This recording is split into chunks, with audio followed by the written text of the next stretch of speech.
एक ओंकार सतनाम करता पुरख निरपौ निर्वैर काल मूरत अजूनी सैभ भंग गुरप्रसाद जप आद सच जुगाद सच है भी सच नानक होसी भी सच। वाहिगुरु जी का खालसा वाहिगुरु जी की फतेह। Dear students, in this video I am going to cover very important topic of trigonometry. ध्यान से देखिए।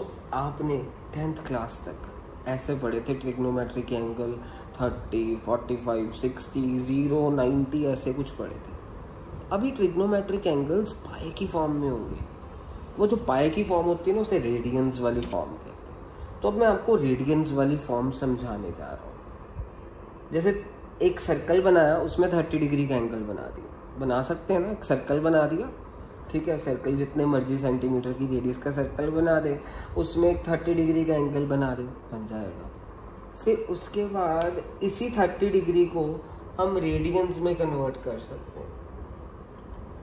रेडियंस वाली फॉर्म क्या होती है कि इसी 30 डिग्री को अगर रिप्रेजेंट करना हो, हम कैसे कर सकते हैं। एल, ये लेंथ ऑफ आर्क, इस 30 डिग्री वाले एंगल ने कितनी आर्क बनाई है, उसकी length divided by radius. Length of arc divided by radius, मतलब ये जो एंगल है इसकी लंबाई के डिवाइडेड बाय इसके रेडियस के इक्वल होगा। आपने 10th क्लास में पढ़ा था what is the length of arc, formula पढ़ा था, वो जो चैप्टर था आपका एरिया रिलेटेड टू सर्कल्स में। ये लेंथ ऑफ आर्क का फॉर्मूला क्या होता था, theta upon 360 × 2 pi r upon ये वाला आर। ये आर के साथ आर क्या कर गया, कट गया। मेरे पास क्या रह गया, थीटा देखो क्या था, हमने किस डिग्री का एंगल बनाया था, 30 का, तो 30/360 × 2 पाई हो गया। मेरे पास क्या आ गया यहाँ पे, π/6। मतलब 30 डिग्री को मैं π/6 भी कह सकता हूँ, ठीक है। यानी ये डिग्रीज में है और ये π/6 किस में हो गया, रेडियंस में हो गया। π/6 रेडियंस में हो गया। सो ये कंसेप्ट था डिग्रीज का और रेडियंस का। अब शॉर्टकट भी है कि अगर आपको 30 डिग्री दी है, नहीं ये फॉर्मूला लगाना, आप एक शॉर्टकट लगा सकते हैं। 30 डिग्री इसको रेडियंस में कन्वर्ट करना, इंटू π/180 कर दें। ये इसके साथ कट हो गया, तो मेरे पास क्या रह गया, π/6, ये रेडियंस में हो गया। तो ये हो गया शॉर्टकट, वो हो गया ऊपर जो आपको लॉजिक समझाया। अब अगला कंसेप्ट आता है ये बड़े बड़े एंगल्स। जैसे आगे आपको tan 480 निकालना, तो tan 480 को कैसे निकालेंगे जरा ध्यान से देखेंगे। पहले तो इस जो भी डिग्री में दिया इसको रेडियंस में कन्वर्ट करने का शॉर्टकट क्या बताया, इंटू π/180 कर दो। तो मेरे पास इसकी कटिंग वगैरह करके मेरा ये 6 के 6 8 48, 6 3 18, 8π/3 आ गया टाइम। तो अब मैंने इसको डिवाइड करा, मिक्स फ्रैक्शन की फॉर्म में लिखा, 8 को 3 के साथ डिवाइड करा, तो मेरे पास क्या आया, 2 1/3 पाई, ठीक है, ये आ गया 2 1/3 पाई। तो अब मैंने इसको तोड़ के लिख दिया, tan 2 पाई प्लस 1/3 पाई, तोड़ के ऐसे लिख दिया। तो अब मेरी बात याद रखिएगा, ये क्वाड्रेंट्स होते हैं, first quadrant, second, third and fourth. ये 4 क्वाड्रेंट्स होते हैं। अभी तक मैंने आपको ये समझा दिया कि यहाँ पे tan 1/3 पाई आया, तो इसको हम कैसे लिख सकते हैं, tan 2 पाई प्लस 1/3 पाई। अब वाला कंसेप्ट थोड़ा खतरनाक शुरू होने वाला है। पहली बात तो याद रखिएगा, ये 90 है। 90 को रिप्रेजेंट करने का तरीका क्या होता है, इंटू, यानी इसको π/2 लिख सकते हैं 90 को। कैसे, क्योंकि डिग्रीज को अगर हमने रेडियंस में कन्वर्ट करना होता है, इंटू π/180 करते हैं, तो यानी 90 डिग्री को हम π/2 कह सकते हैं, 180 डिग्री को पाई कह सकते हैं, क्योंकि अगर 180 डिग्री को रेडियंस में कन्वर्ट करना है, इंटू π/180 आपको शॉर्टकट बताया हुआ, ये कट गया, तो 180 को पाई कह सकते हैं, ठीक है। तो अब जरा ध्यान से देखिएगा, फर्स्ट क्वाड्रेंट में सारे पॉजिटिव होते हैं, all positive, sine cos tan, इसमें साइन पॉजिटिव होता है, इसमें tan पॉजिटिव होता है और इसमें cot पॉजिटिव और cos पॉजिटिव होता है, ठीक है, याद रखना। ऑल साइन कॉस tan सारे पॉजिटिव, इसमें साइन पॉजिटिव एंड साइन का रेसिप्रोकल कोसेकेंट पॉजिटिव। फिर उसके बाद इसमें tan और tan का रेसिप्रोकल cot पॉजिटिव, इसमें cos और cos का रेसिप्रोकल सेकेंट पॉजिटिव होता है। ये क्वाड्रेंट्स अभी याद रखिएगा किस क्वाड्रेंट में क्या पॉजिटिव होता है। इसको अगर याद करना है, ऐड शुगर टू कॉफी या after school to college, all sine tan cos, ठीक है।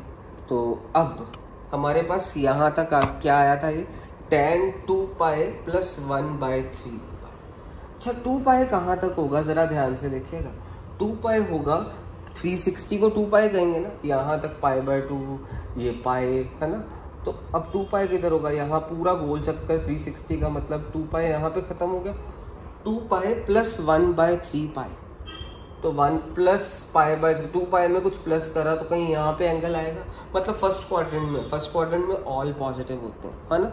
तो ऑल पॉजिटिव, यहाँ पे पॉजिटिव का साइन लगा दिया, इस 2 पाई को गायब कर दिया, मेरे पास क्या रह गया, tan π/3 रह गया। तो अब इस π/3 को हम डिग्री में कन्वर्ट करेंगे।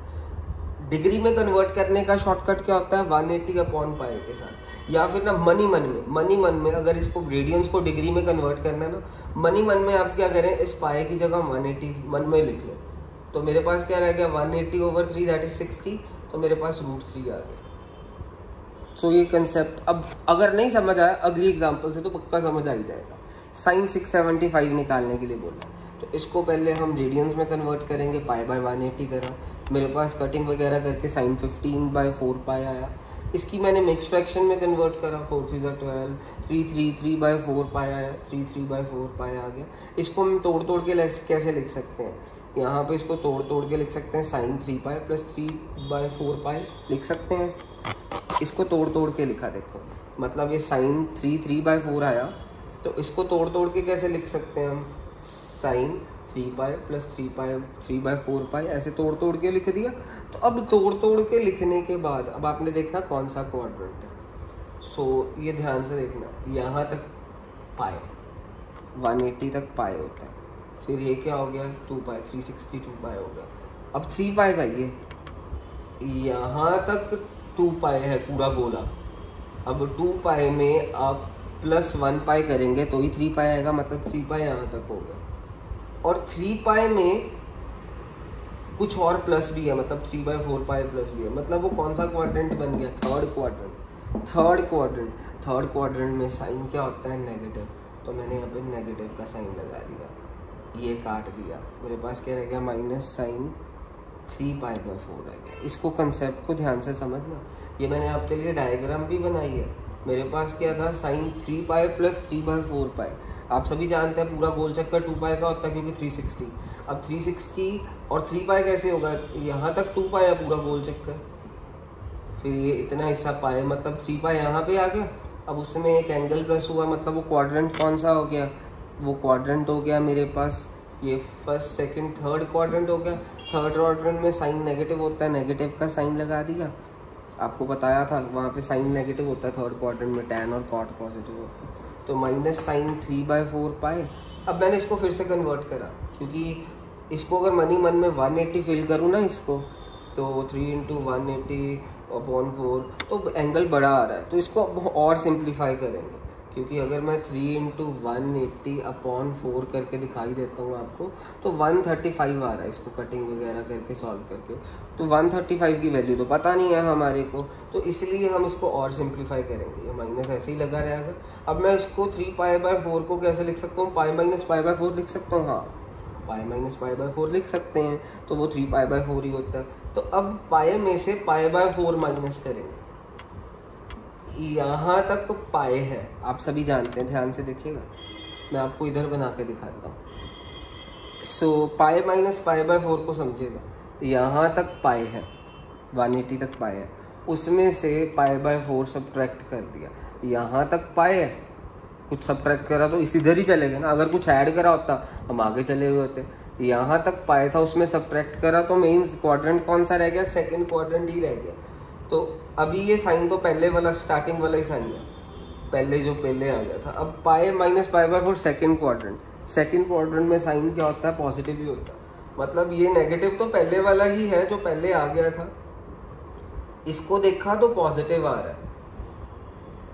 तो मैंने क्या करा, ये काटा और साइन π/4 लिख दिया, प्लस माइनस तो माइनस ही होगा, तो माइनस साइन 45, मनी मन में यहाँ पे 180/4 करा तो 45 साइन 45 1/√2। ये कंसेप्ट ध्यान से देखिएगा, ये तो आपको पता चल गया, माइनस साइन 3π/4 आया। ये थोड़ा बड़ा था 3π/4, इसको और सिंप्लीफाई करा, पाई माइनस π/4, 3π/4 ही होता है, एलसीएम लेके देख लो। तो अब हमने क्या करा, पाई माइनस π/4, पाए यहाँ तक था, उसमें से एंगल माइनस करेंगे तो सेकंड क्वाड्रेंट में ही रह जाएगा, अगर प्लस करना होता तो थर्ड क्वाड्रेंट में एंगल चले जाना था। तो अब पाई माइनस π/4 करा, मतलब एक क्वाड्रेंट सेकंड है, सेकंड क्वाड्रेंट में साइन पॉजिटिव ही होता है, मैं आपको बता चुका हूँ पहले ही, साइन पॉजिटिव है, मतलब ये पहले वाला तो नेगेटिव जो पहले आ चुका था वही लिखा, इसके लिए पॉजिटिव है, वो पॉजिटिव का साइन लिख दिया, ये काट दिया और साइन π/4 आ गया, माइनस प्लस माइनस ही हो गया, साइन 45 1/√2, दैट्स इट।